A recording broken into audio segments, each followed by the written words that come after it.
All right, Focus Trades family, good morning, guys. It is Wednesday morning, and we got some stuff to talk about. So before we jump in, guys, to the actual focus list for this morning, quick reminder that our summer swing trading course is quickly approaching. I think we got about 15 or so of you guys who have already registered, so y'all are getting me pretty hyped for this. And if you guys want to learn more about that, you can check it out with the link in the description.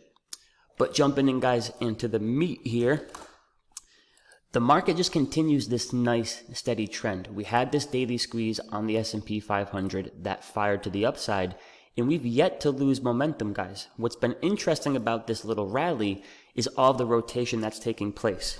Early last week, this rally was being led by rotation into groups like the financials, the energy sector, the industrial sector, the transportation sector, basically every sector, guys, aside from technology. However, over the last couple of days here, old tech names are waking up. The Qs continue to hit brand new all-time highs, as does Apple, smashing 340 plus yesterday, as does Amazon, another all-time high.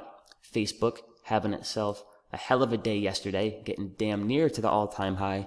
You got Microsoft, guys, knocking on the door of all-time high as well. So these tech names are looking better on top of these semiconductor stocks. You got AMD in a beautiful daily squeeze, and I could not be more proud of you guys in the group who smacked that 4-hour squeeze yesterday morning. So all of a sudden, tech stocks, semiconductor stocks are waking up. Follow the money, guys. Wherever the big money is going, what they're buying, we want to be long. What they're selling, we want to be short. Like a little magnet, follow that big money, right?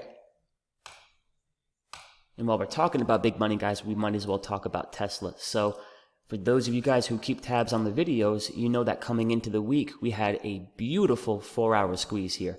Myself and a handful of guys in the group and girls in the group, we took our entry, guys, here Monday morning. Personally, I did a put credit spread, short and puts down here at 850. That squeeze fired to the upside on Monday. Big time release of energy. And then, guys, yesterday, all Tesla did was just tighten up again.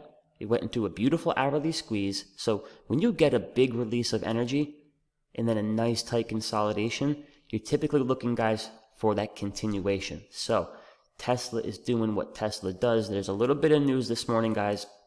Elon is talking about semi-trucks. Y'all can go check that out. But here's the scoop. Previous all-time high is at just about 970. So obviously, guys, when you break through an all-time high, there's no level of resistance to be found until you create a new one. So previous all-time high at 970, and good lordy, we're knocking on the door of $1,000 a share here this morning, guys. So we're already up from yesterday's close at 940, about 50, 60 points. And we'll see, guys, is today going to be the day that old Tesla here breaks through that big 1,000 level? Now, if it does, obviously that would be pretty cool. But for the sake of my position, guys, because I'm shorting put contracts all the way down here, and we got some serious cushion, because I'm shorting puts all the way down here at 850, ultimately all I need Tesla to do to make money is stay above 850. But when we can get a move like this, I'm going to collect my premium that much quicker. So max profit, guys, on this trade is about $1,600. If I'm in the neighborhood of 75, 80% of that profit here this morning, I'm taking that off the table. I'm securing the gains. I'm getting back my original capital, getting ready for the next opportunity. So Tesla is doing Tesla stuff this morning, guys, and we will see how she goes. As far as my other positions here, team, we also came into Monday with Beyond Meat in a beautiful 4-hour squeeze, a 4-hour squeeze right underneath a major level of resistance. I took my position with a put credit spread short in the 125 puts. We get the big time release of energy there on Monday. Ridiculous move. The stock goes up, I think, 22% on Monday. You get a little bit of a cool down yesterday, which is completely expected.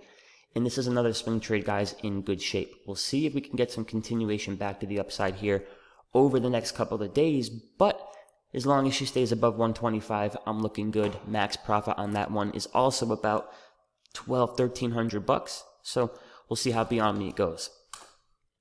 Microsoft here, guys, looking really damn good this morning. We're approaching all-time highs around 190, 140. And here's the scoop, guys. Squeezes, squeezes, squeezes. Squeezes. We had Microsoft, take a look at the daily chart. I love, guys, when we have a squeeze underneath a key level of resistance, or in this case, underneath a key level of resistance and underneath an all-time high. You can see the squeeze here on the daily chart. We're building up energy, guys. The energy is now getting released to the upside, especially as the Qs are waking back up in a beautiful trend, and we're looking for a breakout here. So I took a position, guys, earlier in the week with a put credit spread as well as some naked calls. I closed both those positions yesterday for gains, re-entered a position getting this Friday's expiration calls, and if we take a look here at Microsoft this morning, we're looking pretty good. So if the market has a good day, guys, if Microsoft can move forward, I'll be looking to take gains nice and quick, get the hell out of there, move on to the next one. And then the next setup here of interest, guys, is going to be NOW. And no surprises here. Now is in a beautiful daily squeeze, guys. Pretty self-explanatory.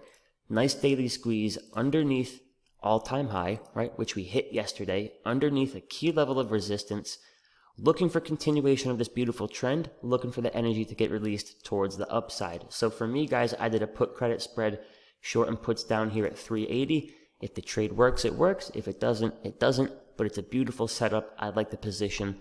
More than happy to have that. And the last thing we got working here, guys, is Boeing.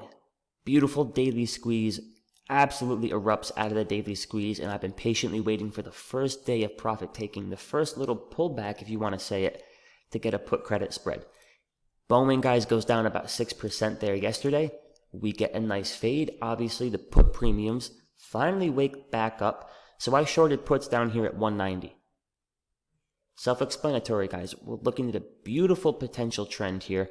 You're getting that first little dip that shakes up the premiums in the puts. The implied volatility begins to spike on the puts. That allows me to go decently out the money while still getting a nice risk reward on a credit spread. Why did I sell puts at 190? Because that's right near that 8 EMA. In the event, guys, that this trend doesn't continue and we do get some momentary kind of sell-off here, I like the odds of it holding up around that 8 EMA at 190. Thus, that's why I sold the puts there at 190. So that's about it, guys, right? Obviously, for me at the moment, I've got some great positions on. I'm just going to work on managing these. And then for other opportunities, we'll see what comes our way. It's going to be interesting to see, guys. And we take a look here at the futures. We're up just under 0.5%. It's going to be interesting to see, can this pumping up here continue?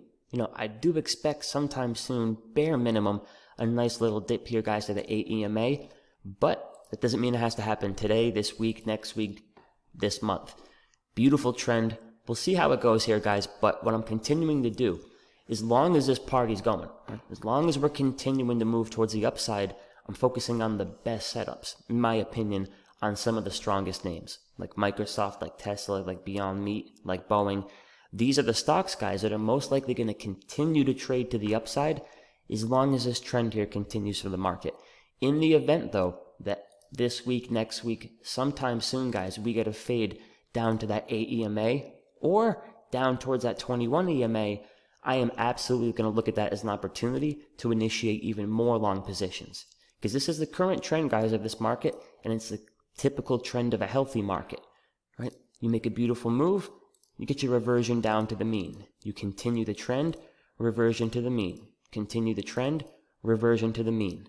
Continue the trend, and if we can get another reversion to the mean, whether it's the 8 EMA, whether it's down towards that 21 EMA, I'll be looking for entries, guys, looking to play this trend out until it is over. So I appreciate y'all. If you haven't already, please subscribe, and I'll talk to you guys tomorrow morning. Be safe and trade well.